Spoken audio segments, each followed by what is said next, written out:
अस्सलाम वालेकुम प्यारे दोस्तों, कैसे हैं आप सब। उम्मीद करती हूँ कि आप लोग खैरियत से होंगे। मैं आपको वेलकम करती हूँ सोनी परी टीवी में। इस चैनल पर मैं आपके लिए लाती हूँ बहुत प्यारी प्यारी और छोटी छोटी कहानियाँ। तो प्यारे दोस्तों, आप सबसे मेरी एक रिक्वेस्ट है कि अगर अभी तक आपने मेरे चैनल को सब्सक्राइब नहीं किया तो प्लीज़ अभी जाकर सब्सक्राइब कर लीजिए और बेल नोटिफिकेशन को भी ऑन कर लीजिए ताकि हर नई आने वाली कहानी आप तक बआसानी पहुंच सके। तो चलिए प्यारे दोस्तों, चलते हैं अपनी कहानी की तरफ। तो प्यारे बच्चों, ये कहानी है उस जमाने की जब परियां बच्चों की मदद किया करती थी। कोई भी बच्चा परेशानी में देखकर परी वहां पर पहुंच जाती थी। तो एक दिन ऐसा हुआ कि एक परी ने किसी के रोने की आवाज सुनी और वहीं पर पहुंच गई। तो क्या दिखती है, एक बच्ची रो रही है। फिर वो बच्ची से सवाल करती है, क्या हुआ प्यारी बच्ची, तुम क्यों रो रही हो। मेरी सौतेली माँ मुझ पर बहुत जुल्म करती है और मुझे खाना भी नहीं देती। घर के सारे काम मुझसे ही करवाती है और मेरे सौतेले भाई ने तो मेरे सारे खिलौने भी तोड़ दिए। अब मैं किससे खेलूं, मेरे पास कुछ भी नहीं है। कोई बात नहीं बच्ची, मैं तुम्हें और खिलौने दे देती हूँ, तो उसके साथ खेल लेना। बच्ची तो ये सुनते ही बहुत खुश हो जाती है और खेलने लग जाती है। फिर परी ने उसे बहुत सारे खिलौने दिए और फिर वो रवाना हो गई। बच्ची तो अपने खेल में मसरूफ हो गई, लेकिन उसको क्या पता था कि उसकी सौतेली माँ दरवाजे के पीछे से खड़ी होकर उसकी सारी बातें सुन रही है। यहाँ तक कि उसके दिल में लालच पैदा हो गई और उसने सोचा इस बच्ची को डरा धमकाकर परी से बहुत सारे जेवरात और पैसे मंगवाए जाएं। ओ लड़की, मैंने सब सुन लिया है।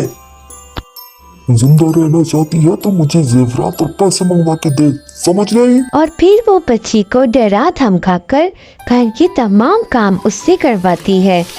यहाँ तक कि खाने के तमाम झूठे बर्तन उस छोटी सी बच्ची से धुलवाती है और घर का फर्श भी उसी से ही साफ करवाती है।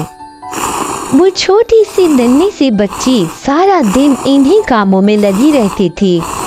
उसको खाने को भी ठीक से नहीं दिया जाता था। ओ लड़की, जल्दी काम कर, फिर ये कपड़ों का बोरा है, इससे भी धोना है, समझ गई। अपनी लड़की को समझा लो। क्यों, क्या किया है उसने? अनजान मत बनो बड़े मियाँ, खूब परियों से दोस्तियां लगाती फिर रही है वो। अम्मी अम्मी, मुझे आप खिलौने दिला दो, मेरी बॉल खराब हो गई। अगर यहाँ रहना है तो मेरी मर्जी से चलना होगा, सुन लो तुम भी। अरे शर्म कर, तेरा क्या बिगाड़ा है उस बच्ची ने। देखो जी, साफ बात, मुझे पैसे चाहिए। अगर दे सकते हो तो ठीक है, वरना मुझे पति से मंगवाने पड़ेंगे। अरे करम जली, तुझे तो अल्लाह ही पूछेगा। फिर एक रोज क्या होता है कि बच्ची के बाप को किसी काम से शहर से बाहर जाना पड़ गया।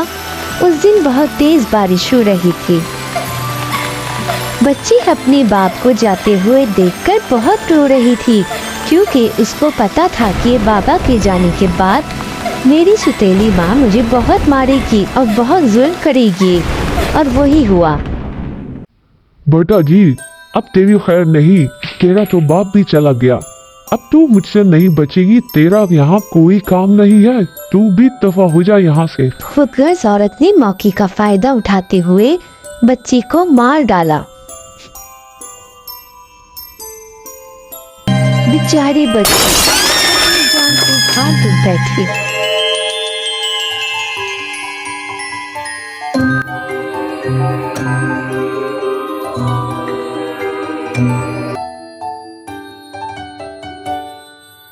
प्यारे बच्चों, अगर आप इस कहानी का दूसरा पार्ट देखना चाहते हैं तो प्लीज हमें कमेंट बॉक्स में अपनी राय का इजहार जरूर कीजिए ताकि हम इस कहानी का दूसरा पार्ट भी आप लोगों के लिए जल्द से जल्द लेकर आ सके।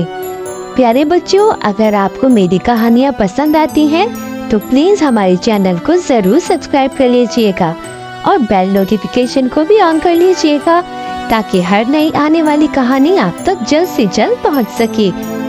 कहानी देखने के लिए बहुत शुक्रिया। मिलते हैं नेक्स्ट पार्ट में। अल्लाह हाफिज।